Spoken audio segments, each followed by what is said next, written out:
తండ్రి అయిన దేవునికి, మన రక్షకుడైన యేసుక్రీస్తు ప్రభువుకు, పరిశుద్ధాత్మ దేవునికి వందనాలు స్తోత్రాలు చెల్లించుకుంటూ, దేవుడి దినమందు మనకిచ్చిన వాక్యము యెషయా గ్రంథము 64వ అధ్యాయము 4-5 వచనాలు చదువుకుందాం. తన కొరకు కనిపెట్టు వాని విషయమై నీవు తప్ప తన కార్యము సఫలం చేయు మరి ఏ దేవునిని ఎవడు ఏ కాలమున చూచి ఉండలేదు.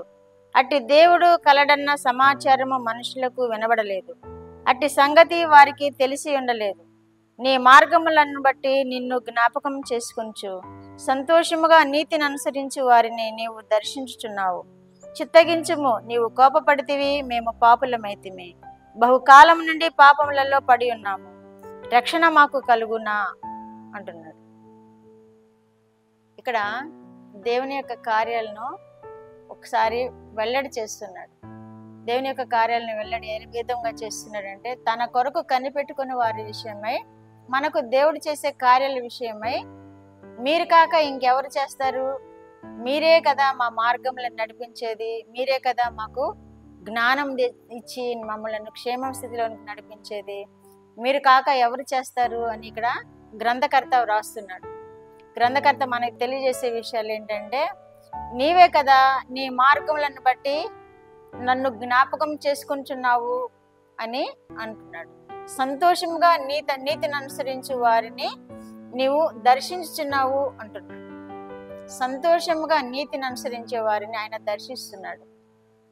నీతిని అనుసరించకుండా ఉండే వాళ్ళని దర్శించడు దేవుడు. వాళ్ళ శ్రమల్లో వాళ్ళని విడిచిపెట్టేస్తాడు, వాళ్ళ చిక్కుల్లో వాళ్ళని విడిచిపెట్టేస్తాడు. మనం ఒక వాక్యంలో చదువుకున్నాం కదా, అగాధముల నుండి కూడా ఆయన వెలికి తీసే దేవుడని, పాతాళం నుండి కూడా వెలికి తీసే దేవుడని ఒక వాక్యంలో చదువుకున్నాం. కాబట్టి దేవుడు నీతిని అనుసరించే వాళ్ళని దర్శిస్తాను అంటున్నాడు. కార్యం చేయి దేవుడవు నీవు కాక మరి ఏ దేవుడు లేడు అంటున్నాడు. ఇక్కడ ఏ దేవునిని వారు ఎరిగి ఉండలేదు అని కూడా అంటున్నాడు. కాబట్టి మనకి కార్యాలు చేసే దేవుడు మన తండ్రి అయిన దేవుడే, మన రక్షకుడైన యేసుక్రీస్తు ప్రభువారే. పరిశుద్ధాత్మ దేవుని సహాయంతో మనము ముందుకు వెళుతున్నాం. ఈ జీవితాలను క్షేమకరముగా జీవిస్తున్నాం. ఈ జీవితాలని క్షేమంలో దేవుడు నడిపిస్తున్నాడు. కాబట్టి మనం క్షేమంగా ఉండగలుగుతున్నాం. ఆయన తప్ప మన పట్ల కార్యాలు చేసేది ఎవరు?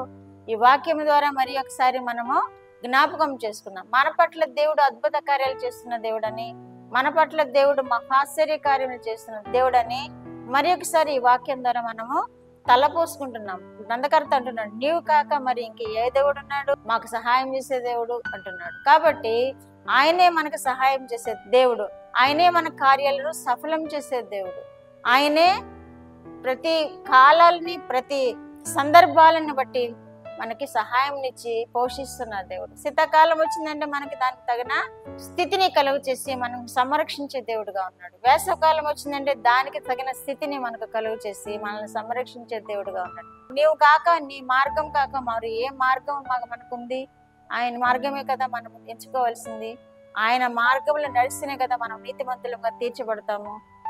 ఆయన మార్గంలో నడిచినప్పుడు, నీతిమంతులుగా మనం తీర్చబడినప్పుడు ఆయన మనకు సమస్త సంతోషాన్ని అనుగ్రహిస్తాడు, సమస్త జ్ఞానమును మనకి దయచేస్తాడు, సమస్త విషయాల్లో మనకి కృపను చాలినంతగా అనుగ్రహిస్తాడు. యెషయా గ్రంథము 30వ అధ్యాయము 18వ వచనంలో కూడా మీ యందు ఆయన దయ చూపవలనని యెహోవా ఆలస్యం చేయుచున్నాడు అంటున్నాడు. ఎందుకని?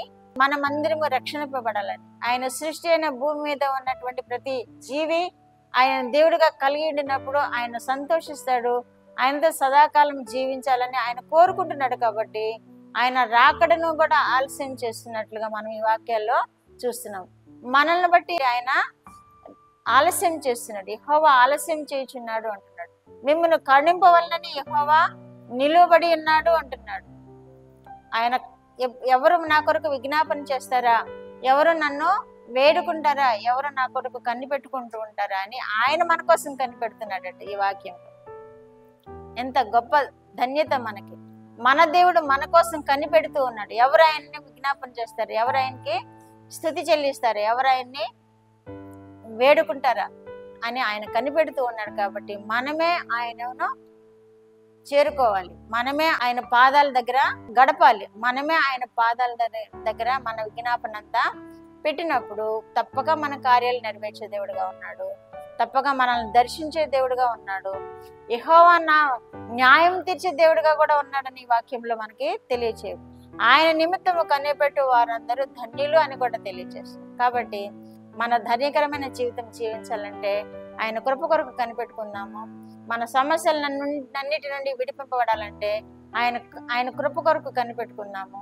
ఆయన మన కొరకు కనిపెట్టుకుని ఉన్నాడు కాబట్టి మనం ఆయన పాదాల యొద్ద చేరి ఆయన చేత ఆశీర్వదింపబడదాము. అట్టి ఆశీర్వాదములు వించిన బిడ్డలందరూ పొందుకుందరుగాక. ప్రార్థన.